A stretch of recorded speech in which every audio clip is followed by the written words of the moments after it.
Good morning, Falcons. It's Mr. K from the library.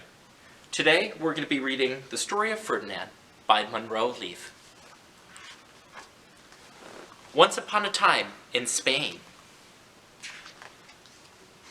there was a little bull, and his name was Ferdinand. All the other little bulls he lived with would run and jump and butt their heads together,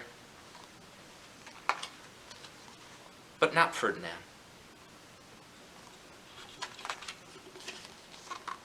He liked to just sit quietly and smell the flowers. He had a favorite spot out in the pasture under a cork tree. It was his favorite tree, and he would sit in its shade all day and smell the flowers. Sometimes his mother, who was a cow, would worry about him. She was afraid he would be lonesome all by himself. "Why don't you run and play with the other little bulls, and skip and butt your head?" she asked. But Ferdinand would shake his head. "I like it better here, where I can just sit quietly and smell the flowers."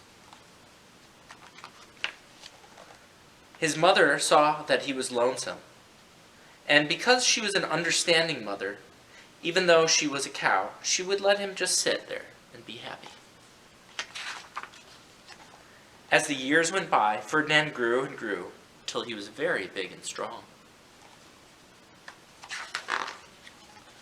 All the other bulls had grown up with him in the same pasture, would fight each other all day. They would butt each other and stick each other with their horns. What they wanted most of all was to be picked to fight at the bullfights in Madrid. But not Ferdinand. He still liked to just sit quietly under the cork tree and smell the flowers. One day, 5 men came in very funny hats to pick the biggest, fastest, toughest bull to fight in the bullfights in Madrid. All the other bulls ran around, snorting and butting, leaping and jumping, so the men would think that they were very, very strong and fierce, and pick them. Ferdinand knew they wouldn't pick him, and he didn't care, so he went out to his favorite cork tree to sit down. He didn't look where he was sitting, and instead of sitting on the cool grass in the shade, he sat on a bumblebee. Well, if you were a bumblebee and a bull sat on you, what would you do? You would sting him, and that is just what the bee did to Ferdinand. Wow, did it hurt. Ferdinand jumped up with a snort. He ran around, puffing and snorting and butting and pawing the ground as if he were crazy. The 5 men saw him, and they all shouted with joy. Here was the largest and fiercest bull of all, just the one for the bullfights in Madrid. So they took him away for the bullfight day in a cart.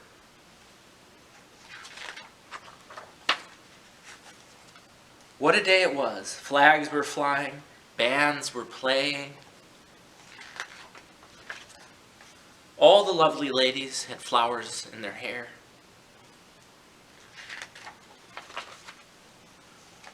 They had a parade into the bull ring. First came the banderos, with their long sharp pins with ribbons on them to stick in the bull to make him mad. Next came the picadores, who rode skinny horses, and they had long spears to stick in the bull and make him even madder.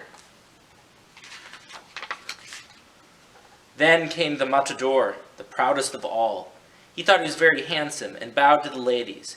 He had a red cape and a sword and was supposed to stick the bull last of all.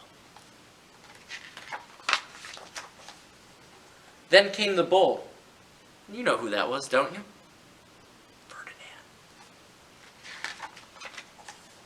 They called him Ferdinand the Fierce, and all the banderos were afraid of him, and the picadores were afraid of him, and the matador was scared stiff. Ferdinand ran to the middle of the ring, and everyone shouted and clapped, because they thought he was going to fight fiercely and butt and snort and stick his horns around. But not Ferdinand. When he got to the middle of the ring, he saw the flowers in all the lovely lady's hair, and he just sat down and smelled. He wouldn't fight and be fierce no matter what they did. He sat and smelled, and the bandilleros were mad, and the picadores were madder, and the matador was so mad because he cried, because he couldn't show off with his cape and sword. So they had to take Ferdinand home. And for all I know, he's sitting there still under his favorite cork tree, smelling the flowers, just quietly. And he's very happy.